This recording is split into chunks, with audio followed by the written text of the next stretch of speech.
Dans la conception des produits et des services, il y a une norme qui gère ça, c'est l'ISO 14040, 41, 42 et aussi 62, selon une approche globale et multicritères, c'est-à-dire qu'on va regarder suivant plusieurs critères les impacts des produits que l'on va produire. Alors, l'éco-conception, c'est souvent du bon sens, c'est-à-dire qu'on va commencer par un bon sens écologique et on classifie les produits selon 3 types. Alors, pour les produits consommateurs d'énergie,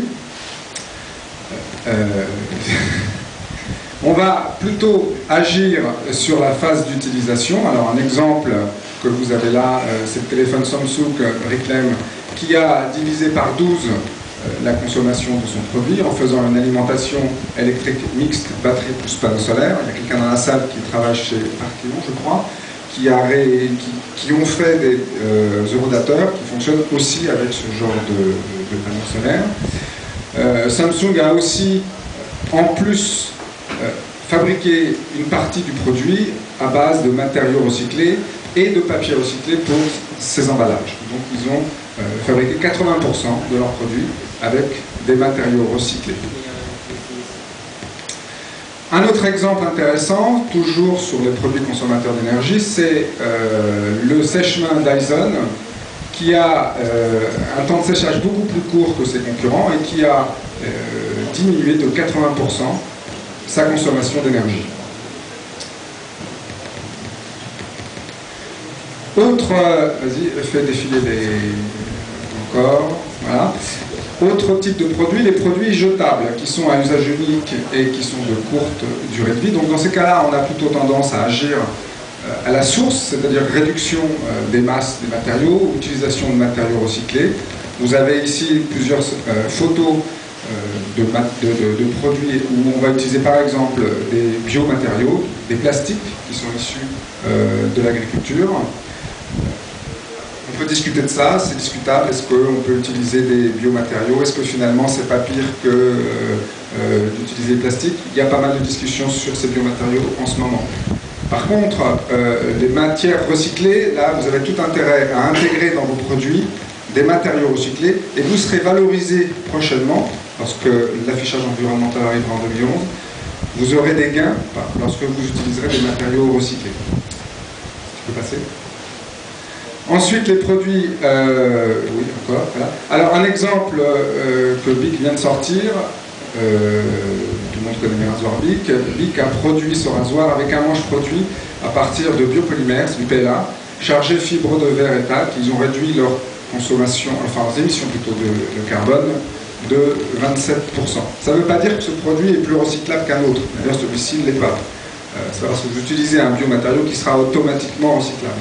Par contre, au niveau de la fabrication de ce produit, et par rapport à un produit équivalent, ils ont réduit leur émission de CO2 de 27%. Alors, en ce moment, on en a tous parlé, c'est vendeur, on entend aussi tout et n'importe quoi, ça s'appelle le greenwashing.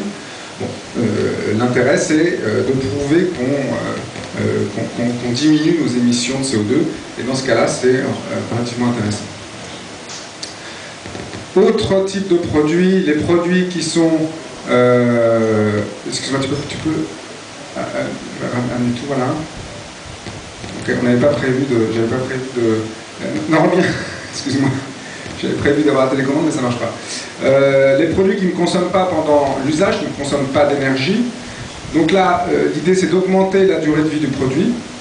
Donc on va amortir, en fait, le produit sur une vie plus longue. Vous avez des exemples ici de meubles qui sont modulables. Un autre exemple intéressant sur lequel Steelcase, c'est les chaises que vous voyez ici, a beaucoup travaillé. Steelcase est assez partie prenante de l'éco-conception. Si tu peux passer à la suivante. Voilà. Alors, qu'ont fait Steelcase sur cette chaise, par exemple? Ils ont intégré 41% de matériaux recyclés. Lorsqu'on met des matériaux recyclés, la question à se poser, c'est d'abord lesquels. Ensuite, est-ce qu'on va avoir du sourcing, c'est-à-dire est-ce qu'on va pouvoir faire nos produits en quantité, en temps voulu, avec ces produits recyclés, c'est pas toujours évident, et le coût aussi. Ils ont utilisé des peintures poudres qui sont exemptes de métaux lourds, ils ont fait un emballage en carton fabriqué à partir de matières recyclées. Ils ont utilisé des encres d'imprimerie à base d'eau, sans solvant. Et ce que vous pouvez voir ici sur cette photo-là, c'est que leurs ventes ont augmenté, alors que leurs émissions de CO2, c'est celles-ci, ont diminué. Souvent, les entreprises qui se lancent dans l'éco-conception ont un gain environnemental, mais ont aussi un gain financier. Donc, on a tout intérêt à se lancer dans ce genre de démarche. Ça ne coûte pas obligatoirement plus cher de faire des produits qui sont moins impactants. Alors, l'éco-conception, c'est quoi? C'est une approche multicritère, c'est-à-dire qu'on va regarder en fait sur toutes les phases du cycle de vie du produit, les énergies qu'on va consommer, les matériaux qu'on va consommer, et on va regarder aussi les émissions dans l'air, dans l'eau et dans le sol de toutes les phases du cycle de vie. La phase d'extraction des matières premières, la phase de fabrication, la phase de distribution, la phase d'utilisation et la phase de fin de vie. Ça s'appelle en fait une analyse de cycle de vie du produit. Alors comment fonctionne un logiciel d'analyse de cycle de vie? J'ai pris un exemple, vous êtes pour certains fabricants ou concepteurs de produits, donc j'ai pris un kilo de plastique qui s'appelle de l'ABS. Donc à partir, on va prendre ce kilo d'ABS. Ce kilo d'ABS, il va y avoir des émissions qui vont être émises dans l'air, par exemple à partir du dioxyde de carbone lié à la production de ce kilo d'ABS. Et puis il va y avoir aussi des ressources qu'on va utiliser pour produire ce kilo d'ABS. À partir de ça, on va caractériser des impacts par une méthode de calcul et on va, suivant plusieurs indicateurs, donner le profil du produit. Voilà par exemple un graphe qu'on peut retrouver à partir d'un logiciel qui s'appelle CIMAPRO et des bases de données éco-inventes. Là vous avez une comparaison d'un kilo d'ABS, enfin des impacts sur l'environnement en fonction de plusieurs critères, d'un kilo d'ABS et d'un kilo de polycarbonate, PC-ABS. Souvent ce sont des plastiques qui peuvent avoir les mêmes fonctions. On s'aperçoit que l'ABS, par exemple, dans ce cas-là, est beaucoup moins impactant que le polycarbonate. D'autre part, l'ABS est recyclable, le polycarbonate aussi, mais on peut se poser la question, donc quand vous faites des choix de matériaux, est-ce qu'on n'a pas intérêt à utiliser plutôt un ABS plutôt qu'un PC? Un exemple sur une démarche d'éco-conception, c'est un sèche-main. Si tu peux passer à mettre toutes les images de la slide. Voilà.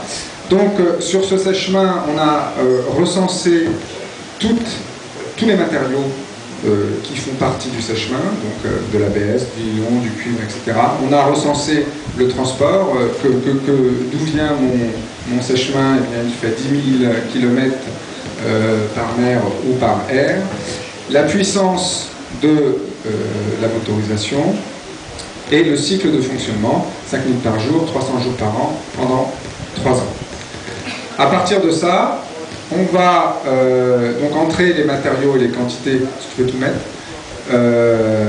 On va rentrer les matériaux et les quantités, on va rentrer, depuis la base de données, on va regarder les énergies de production, on va quantifier les énergies de transport et on se retrouve sur ce genre de graphe. On s'aperçoit que, ça c'est la fiche d'identité du produit, la fiche d'identité environnementale, on s'aperçoit que les impacts sur la phase de vie les plus importants sont liés à la phase d'utilisation, c'est-à-dire celle-ci.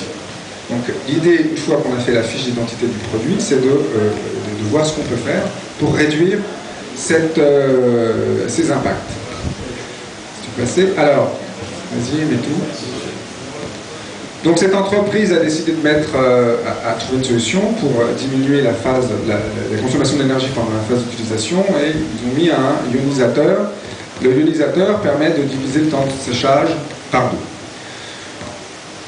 On arrive au graphe suivant. Est-ce que tu peux le montrer ?